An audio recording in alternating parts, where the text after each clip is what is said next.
বাহলুল মজনুনের কথা বলছিলাম। বড় নেককার পরহেজগার ছিলেন, কোনো সময় নামাজ কি করতেন না, ছাড়তেন না। কিন্তু ড্রেস দেখলে দুনিয়ার কোনো খবর আছে বলে বোঝা যেত না। এক এক সময় আনমনে এক এক কাজ করতেন। প্রায় সময় কবরস্থানে গিয়ে বসে থাকতেন। কোথায় গিয়ে বসে থাকতেন? হ্যাঁ,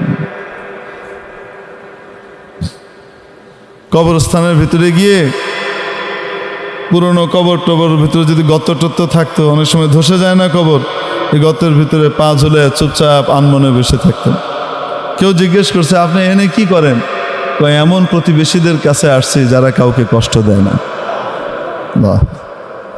এমন প্রতিবেশীদের কাছে আসছি যারা কখনো কাউকে কি দেয় না, কষ্ট দেয় না। তাদের সাথে থাকতে আমি আনন্দ বোধ করি। কি মনে হয় আপনার, এটা সাধারণ পাগল? হ্যাঁ, এটা পাগল না বিশাল বুদ্ধিমান? বিশাল বুদ্ধিমান মানুষ, বোঝা যায় না। তো খলিফা হারুনুর রশিদ আবার এই বাহলুল মজনুনকে চিনত যে বড় আল্লাহওয়ালা মানুষ, বড় আল্লাহওয়ালা মানুষ। তো একদিন দেখে নদীর পাড়ে বসে বসে পা ঢুকিয়ে কি করতেছে, এই বালু খুঁটে না, বালু খুঁটতেছে, এরকম করে বালু খুঁটে। তো খলিফার সাথে খলিফার বিবিও আছেন, হাঁটতেছেন নদীর পাড়ে সকালবেলা, যে দেখে বাহলুল এই করে। তো জিজ্ঞেস করছে খলিফা, বাহলুল কি করো? কয়, জান্নাত বিক্রি করি। প্রথম কয়, জান্নাতের বালাখানা বানাই। কি বানাই? জান্নাতের বালাখানা বানাইতেছে। কয়, বালাখানা কার? যে কিনবে তার। যে কিনবে তা। তো বাদশা চিন্তা করতেছে, পাগলের মাথায় এখন ঠিক ঠিকানা নাই, কি কয় না কয়। হ্যাঁ, এনে বইবে বালাখানা বানায় জান্নাতের। তো বেগম জিজ্ঞেস করছে, বাদশার বেগম সাহেবা জিজ্ঞেস করছে, তো আমি যদি কিনি? আপনিও পাইবেন। দাম কত? 1 আনা।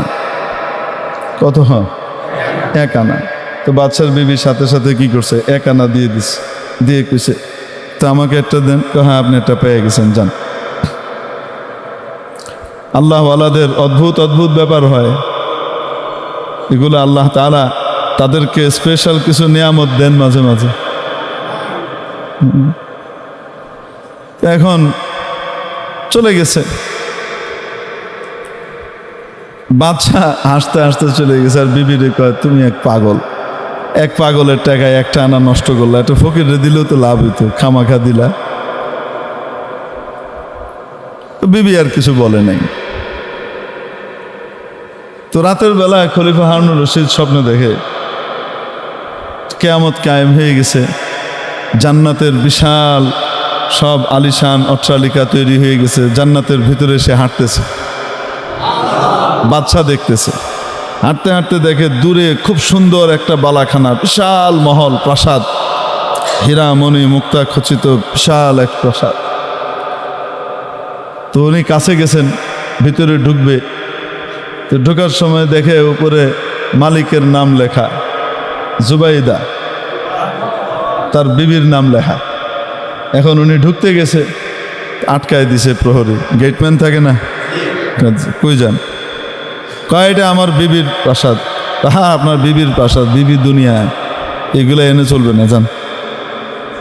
আপনার না, এটা যার প্রাসাদ সে ঢুকবে, আপনি পারবেন না। মনটা খুব খারাপ, ঘুমটা গেছে ভেঙে। সকালবেলায়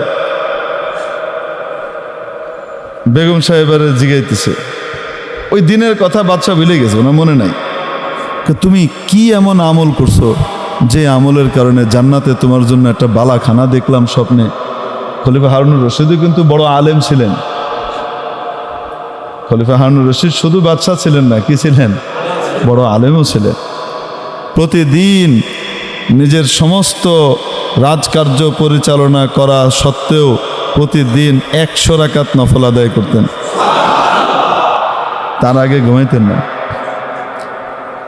দিনদার বাদশা। এখন উনি বিবিকে জিজ্ঞেস করে যে, তুমি কি আমল করো বলো তো দেখি, জান্নাতে তোমার বিশাল এক বালাখানা প্রাসাদ দেখলাম। তো বিবিরও মনে হয় না কি এমন স্পেশাল আমল করি। ওই যে ওইটা কিনছিল যে, ওইটা তো এমনি, ওই তো মনে নাই, ওইটা মাথায় নাই। অনেক চিন্তা ভাবনা করতেছি, কি আমল করছি যে জান্নাতে বালাখানা হলো। হঠাৎ মনে হলো, আচ্ছা ওইটা না তো যে আমি যে বাহলুল রে 1 টাকা দিলাম, 1 আনা দিয়ে যে জান্নাতের বালাখানা বেচলো। হ্যাঁ, এত মজা করতেছিল, আমিও মজা করেই কিনছি, কিন্তু সেটা কিনা আবার বাচ্চাকে ওইটাই।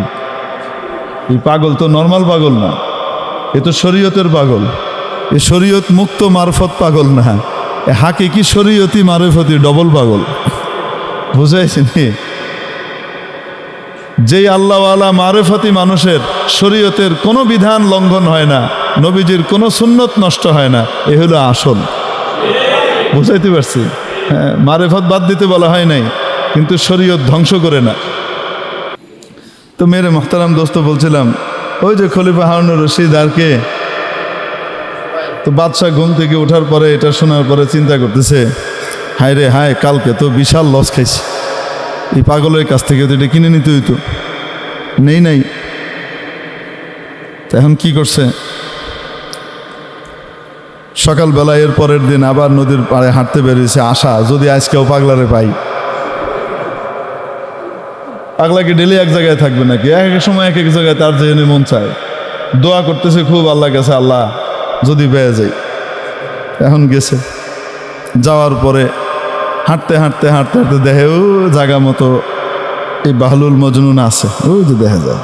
তো এখানে গেছে, গিয়ে কয়, কি করো? জান্নাতের বালাখানা বানাই। কয় কার লেগা? যে কিনবো হের লেগা। আমি যদি কিনি আপনিও পাবেন। দাম কত?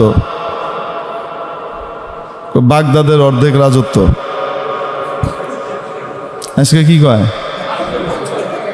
বাগদাদের অর্ধেক রাজত্ব, এটা দিলে পাবেন।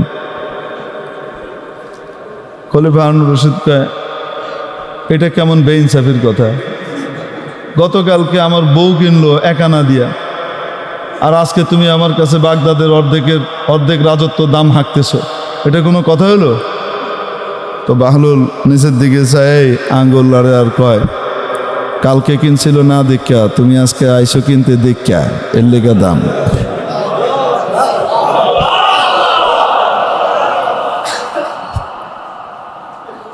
কালকে যে কিনছিল সে গায়েবের উপরে বিশ্বাস করে কিনছিল, আর আজকে তুমি যে কিনতে আইছো, আমি তো তারে কইছিলাম যে জান্নাতের দাম 1 আনা দিলেই তুমি পাইবা, তুমি আমার কাছে দাও, আমি আল্লাহর রাস্তায় খরচ করে দিব, তোমার পক্ষ থেকে খরচ করে দিব, এটাই তো কইছিলাম।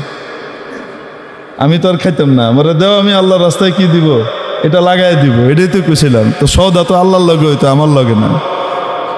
তো বাদশাকে আমি দেখছি, তুমি জানলা কই থেকে দেখছি? স্বপ্নে দেখছো না? এখন আইসো।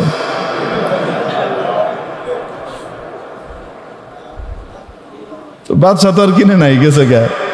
আমি আর তরিকায় কোনোভাবে কিনেলো মনে আল্লাহর কাছে, তোমার কাছে আর পাইলাম না আর কি। তো বাহলুল মজনুন,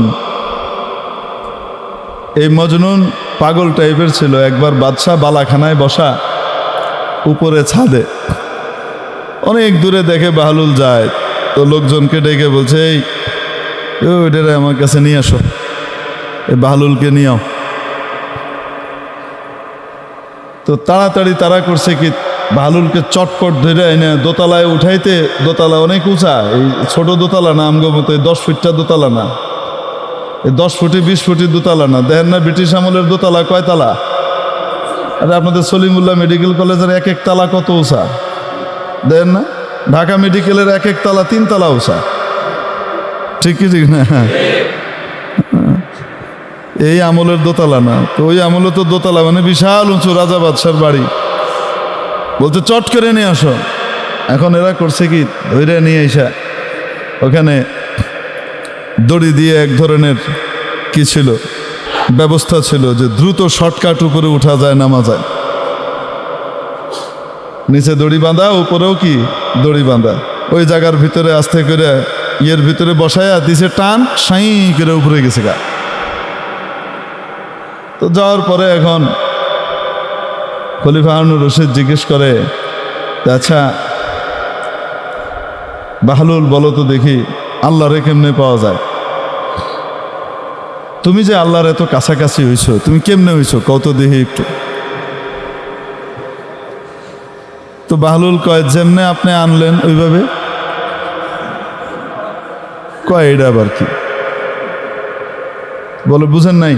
তো উনি কইতেছে আমি বাহলুল যদি আপনার সাথে দেখা করতে চাইতাম তাহলে আমাকে কত কাঠখড় পুড়িয়ে আপনার বাড়িতে আসা লাগতো, কত দৌড়ঝাঁপ করে আপনার কাছে আমাকে আসা লাগতো। কিন্তু যেহেতু চাইছেন আপনি, আমার মতো এক নগণ্য মানুষকে আপনি আপনার এখানে আনতে চাইছেন, এজন্য সিঁড়ি দিয়ে আসতে দেরি হবে এতটুকুও বরদাস্ত করা হয় নাই, ফু করে কৃত্রিম লিফট দিয়ে উড়াই লইছে, এত তাড়াতাড়ি এসে পড়ছে।